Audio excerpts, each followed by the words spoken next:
Cette soirée a commencé comme tant d'autres, par un dîner de famille qui s'annonçait paisible, mais qui s'est transformé en champ de mine de tension. Nous étions tous à table, moi, mon mari, les enfants et la belle-mère, lorsque l'ambiance, petit à petit, est devenue empoisonnée. Au début, ce n'étaient que des commentaires épars, mais chacun de ces mots portait un venin voilé, une ironie aiguë qui coupait l'air. J'ai critiqué la façon dont je servais la soupe, la façon dont je coupais le pain, voire le ton avec lequel je parlais aux enfants. Ses yeux pétillaient de haine cachée et le sourire tordu sur son visage montrait clairement qu'elle se délectait de mon malaise. J'ai eu du mal à rester calme, sachant qu'un seul glissement de ma part suffirait à déclencher une explosion. Mon mari, comme toujours, faisait semblant de ne rien remarquer, plongé dans son assiette comme si c'était l'endroit le plus sûr du monde. J'ai ravalé ma colère en silence, mais chaque provocation de sa part ne faisait que la rendre plus audacieuse, comme pour tester jusqu'à quel point je pouvais en supporter. Jusqu'au moment où j'ai décidé de simplement l'ignorer et de changer de sujet, elle a franchi la ligne.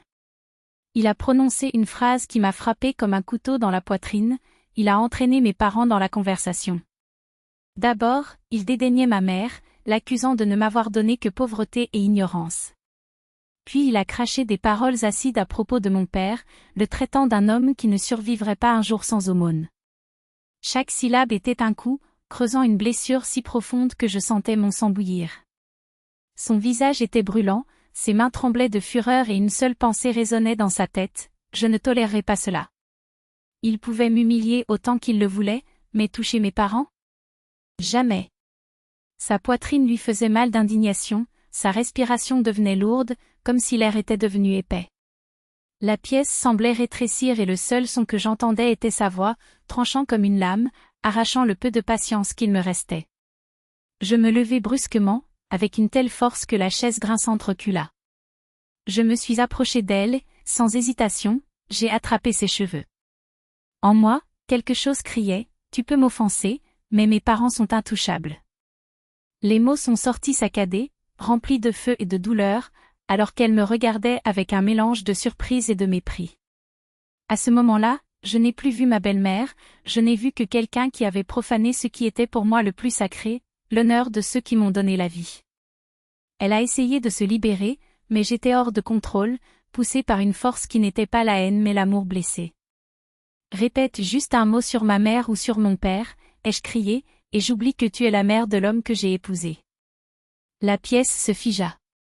Mon mari s'est finalement levé, pâle, comme s'il voyait pour la première fois non pas la femme soumise qu'il connaissait, mais une femme prête à se battre pour ce qu'elle aime. Les voisins, attirés par les cris, ont commencé à se rassembler devant la porte, les yeux curieux et critiques comme des couteaux.